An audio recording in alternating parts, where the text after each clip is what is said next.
Welcome back to the Relaxing Ghost channel here on YouTube. Today we have the AEW Revolution 2021 2-disc DVD set review. Of course, this was during the pandemic era of AEW, so we did have a couple of cinematic matches during this era. So during this pay-per-view, it was filmed at Daly's Place for the most part. And from what I've seen on Wikipedia, it's Jacksonville, Atlanta was filmed some of it. So this was March 7th, 2021. It was their biggest attendance to this date with about 1,300, which sold out in minutes. Which isn't surprising for AEW's pay-per-views. They done very well in ticket sales, and this was the highest-grossing non-WWE event since 1999. Incredible, absolutely incredible features here. It's really hard to rate some of these pay-per-views. Given the circumstances, AEW, I believe, did a better job, than the Thunderdome stuff. I think I've said that before, but, with the cinematic and a lot of the pre-tape stuff, it's very hard to rate. But let's get into some of the artwork here, and then we'll run down the card. So we got Kenny Omega there with the world title. Young Bucks, Jon Moxley, Jericho, MJF, Cody Rhodes, Darby Allin. We got Shida, Sting. I believe that's Mizunami. Or it might be Maki Ito. Yeah, I believe it's Mizunami.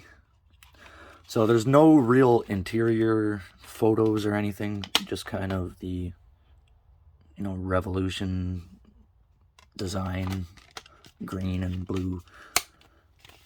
Decent disc art. It's night and day from the WWE stuff. So on disc 1, we got pretty much our main card. Disc 2, some extras, and the remainder of the card. There's no real runtime or anything on these. So let's run down the card. I think the problem with a lot of the AEW shows is it seems like they're trying to get into a groove here with some of their match types. And some of them click, some of them don't click, but a lot of them just feel like they run, they kind of butt heads with each other. And, it's hard to really remember a lot of them when they're very similar. It's like the Money in the Bank matches and the Royal Rumbles. Do you remember, every person that was in all the Money in the Bank matches? And it can be confusing at times, but you do remember a lot of the bigger matches. I'll give them props for that. So, with our extras here, we got the Countdown to the Revolution. I like how they include these. We got a Street Fight Director's Cut, which I thought they had might be on a different DVD, but we got the buy-in match, Thunder Rosa and Rio versus Britt Baker and Maki Ito. We got Miro and Kip Sabian versus Orange Cassidy and Chuck Taylor. Big money match, Hangman Page versus Matt Hardy, where the winner would receive the loser's first quarter earnings. So, Casino Tag Team Battle Royal. Not the biggest fan of the way that one went, but a little bit different. I believe Rey Fenix last eliminated Jungle Boy on that. Face of the Revolution ladder match with Cody Rhodes, Penta, Lance Archer, Max Caster, Scorpio Sky, and Ethan Page. This is the one Scorpio Sky won, so that was very cool. Ricky Starks and Brian Cage versus Sting and Darby Allin. Darby was also the TNT champion at this time. Also, during this pay-per-view, we had the Hall of Fame worthy big announcement, which turned out to be Christian Cage. So it was cool to see Christian, and later on he would have some matches with Kenny Omega, win the Impact World title. Honestly, I was more than happy to see Christian here.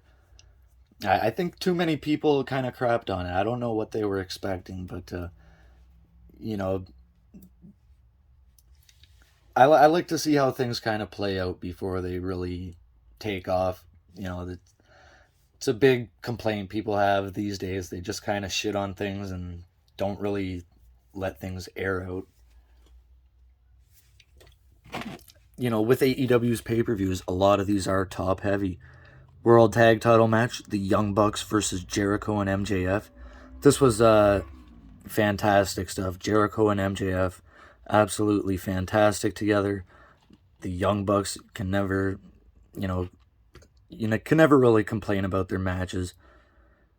And then we have Shida versus Mizunami for the women's title.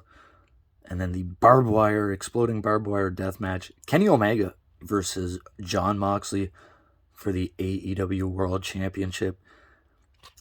Again, there's going to be tons of complaints and, asterisks next to that match. But for the most part, I thought this was a pretty damn good show. It might not be one of their best pay-per-views, but this was a complete show from top to bottom, and it's one of AEW's stronger pay-per-view events. It does, probably doesn't pass the eye test at just glancing over that card, but this was during a good time and fantastic pay-per-view overall. So let me know your thoughts on AEW's Revolution 2021. Of course, there's going to be, all the bashing in the world towards the exploding barbed wire death match and things like that. So, as always, we'll talk to you later. Leave your comments down below. We'll talk to you later. Peace.